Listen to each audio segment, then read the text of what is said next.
किसी व्यक्ति का जीवन समय से पहले अगर छिन जाए तो उसे हम अकाल मृत्यु कहते हैं। वैसे तो सभी व्यक्ति की मृत्यु निश्चित है, आज नहीं तो कल, लेकिन समय से पहले परिवार के किसी भी सदस्य की मृत्यु हो जाती है तो उस परिवार का सब कुछ छिन जाता है। तो आज हम इस वीडियो में यही बताने जा रहे हैं कि अकाल मृत्यु का योग कब और कैसे बनता है, उसके लिए क्या उपाय किए जाएं और वह किन विधियों से रोका जा सकता है। इसलिए आप इस वीडियो को अंत तक देखिए और आप समझिए कि क्या करना चाहिए। नमस्कार, मैं ज्योतिषी आर्य सोनी पिछले 40 वर्षों से यंत्र मंत्र तंत्र रत्न दान दक्षिणा पूजा पाठ होम हवन जप तप के जरिए मैं लोगों की समस्याओं का समाधान करता आ रहा हूं।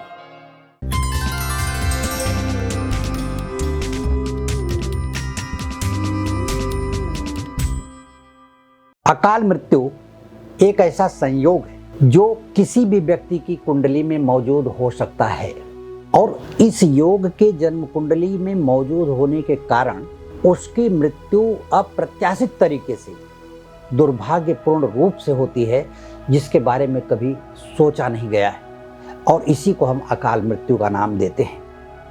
इस तरह से व्यक्ति को चाहिए कि अपनी जन्म कुंडली का विश्लेषण करवाए और उसमें यदि कोई अशुभ संकेत मिलते हैं, ऐसे दुर्योग मिलते हैं, तो उनका उपाय करें। और हम इस वीडियो में कुछ ऐसे ही उपाय की चर्चा करेंगे।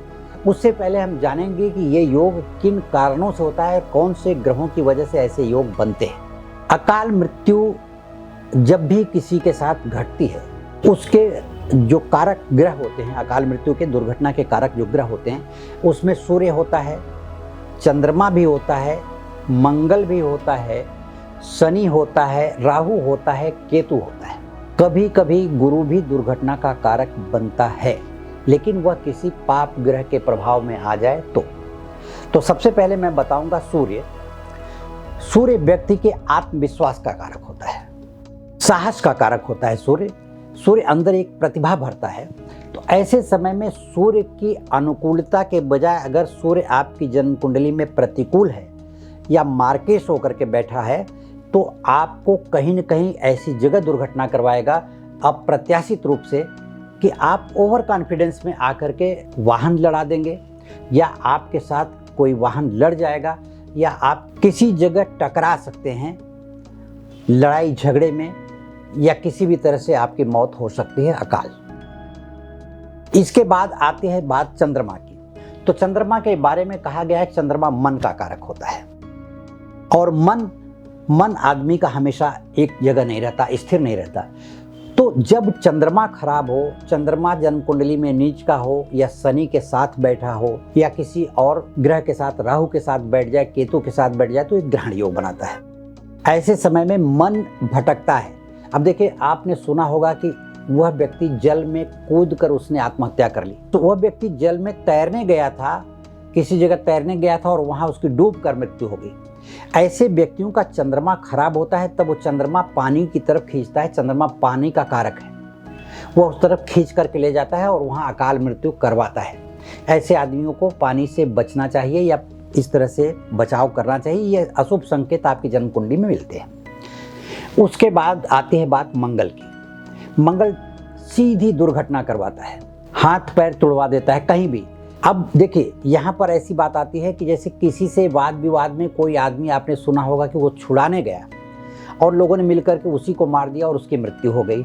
या कहीं जा रहा है आदमी, तो ये मंगल कारक है कि आदमी जा रहा है कहीं, किसी ने किसी को पत्थर मारा, किसी ने गोली किसी के ऊपर चलाई और गोली इस आदमी को लगी, इसका कोई लेना देना नहीं था और इसकी मृत्यु हो जाती है। चाहे वो दुर्घटना बस हो जाए, गाड़ी किसी की तरफ जा रही है और झुक करके इसकी तरफ आ जाती है, ये मंगल होता है इसकी तरफ। इसी के साथ जब शनि की बात हम करते हैं, शनि भी दुर्घटना का बहुत बड़ा कारक होता है। शनि की 7.5 चलती है, शनि की महादशा चलती हो, शनि गोचर में किस भाव से गुजर रहा है, वह किस ग्रह के साथ गुजर रहा है, किस ग्रह पर उसकी दृष्टि पड़ती है, वह जीवन को संचालित करने वाला ग्रह है जिसके ऊपर दृष्टि पड़ती है, तो जीवन को डगमगा देता है। कारोबार में कर्ज हो जाता है और उस कर्ज की वजह से परेशान होकर के व्यक्ति आत्महत्या की तरफ चला जाता है।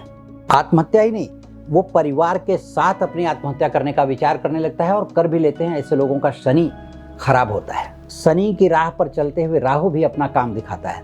राहु शनि के इशारे पर ही काम करता है।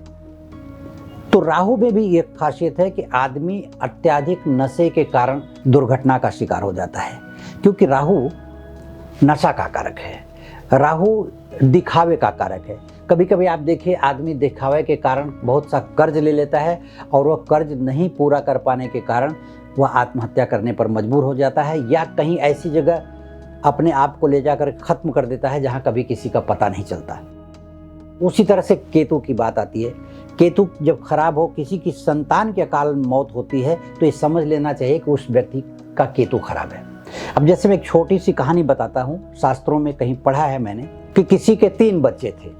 वो 3 बच्चे जो थे, ठंड का समय था, औरत अपने सबसे छोटे बच्चे को लेकर के जो 7-8 महीने का था उसको टब में नहला रही थी छत पर धूप में, और वहीं उससे बड़ा बच्चा जो 7 साल का था वो छत पर खेल रहा था, और सबसे बड़ा बच्चा जो है नीचे रोड के पास खेल रहा था।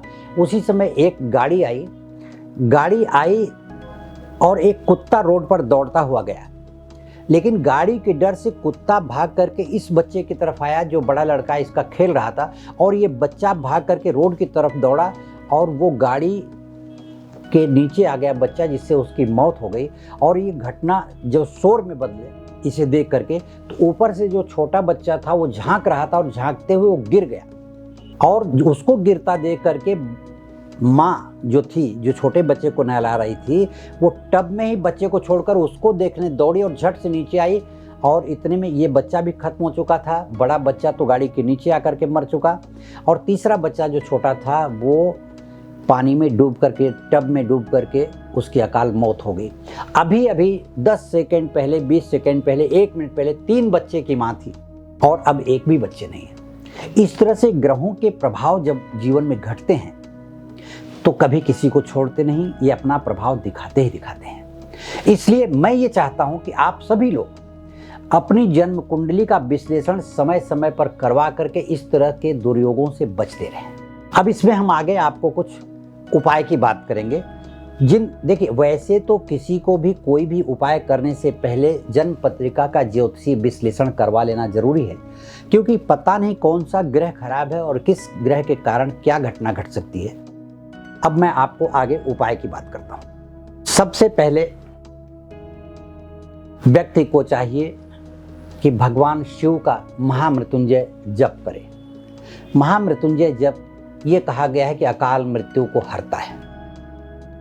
महामृत्युंजय का जप वो अपने घर में ब्राह्मण को बिठा करके करवाए, मंदिर में करवाए, या स्वयं भी करे। तो देखिए, स्वयं भी करना बहुत बड़ी बात है। भगवान न करे किसी की जिंदगी में ऐसे अशुभ संयोग बने, फिर भी व्यक्ति को चाहिए कि दूर दूर तक अशुभ संयोग न आए, उसलिए महामृत्युंजय के जप की पूजा या रुद्राभिषेक करवाना चाहिए भगवान शिव का। कम से कम महीने में नहीं तो साल में एक बार तो जरूर करवा लेना चाहिए। उसी के साथ दूसरे उपाय की बात करता हूँ। दूसरा उपाय है, संकट मोचक कहे गए हैं भगवान हनुमान जी। नासय रोग हरै सब पीरा, जपत निरंतर हनुमत बीरा। हनुमान चालीसा का नित्य पाठ करने से किसी भी प्रकार के अकाल मौत से रक्षा होती है, दुर्घटना से बचाव होता है, और तमाम प्रकार की जो परेशानियां आने वाली होती हैं, किसी भी प्रकार की हो, उससे भी रक्षा होती है। तीसरा उपाय, भगवान शनि की पूजा करनी चाहिए। प्रत्येक शनिवार भगवान शनि के मंदिर में जा कर के तेल चढ़ाएं, काला तिल चढ़ाएं, काली उड़द चढ़ाएं, और वहां पर बैठ करके हो सके तो भगवान शनि के मंत्र का जाप करें। चौथा उपाय है राहु के मंत्र का जाप करना, राहु की वस्तुओं का दान करना। राहु यदि जन्म कुंडली में खराब हो तो राहु की वस्तुओं का दान करना चाहिए। पांचवा उपाय, गायत्री मंत्र का जप करना चाहिए। व्यक्ति को चाहिए कि अकाल मौत से बचने के लिए असमय दुर्घटना न हो, इस बात को ध्यान में रख करके गायत्री मंत्र का नित्य प्रति जप करता है व्यक्ति, तो उसे अकाल मौत से रक्षा होती है। इसके अलावा भी बहुत से ऐसे उपाय हैं जो किए जा सकते हैं, लेकिन जन्म कुंडली का विश्लेषण करवा करके ही। हमें उम्मीद है कि यह जानकारी आपके लिए लाभदायक होगी, क्योंकि दुर्घटना से पूर्व उसका अनुमान लगा लेना ये सबसे बड़ी सुरक्षा है। यह तब संभव है जब व्यक्ति अपनी जन्म कुंडली का विश्लेषण करवाए। तो जन्म कुंडली का विश्लेषण करवाने के लिए, मुझसे व्यक्तिगत रूप से संपर्क करने के लिए या किसी भी प्रकार का समाधान पाने के लिए आप वीडियो के नीचे दिए गए लिंक पर क्लिक करें। इस वीडियो को लाइक करें, शेयर करें, सब्सक्राइब करें तथा किसी भी प्रकार के जीवन में परेशानी हो आपके, तो आप हमें नीचे दिए गए कमेंट बॉक्स में अपनी परेशानी लिख करके भेजें, ताकि हम उस विषय पर वीडियो बना करके आपकी परेशानी को दूर कर सको। नमस्कार, धन्यवाद।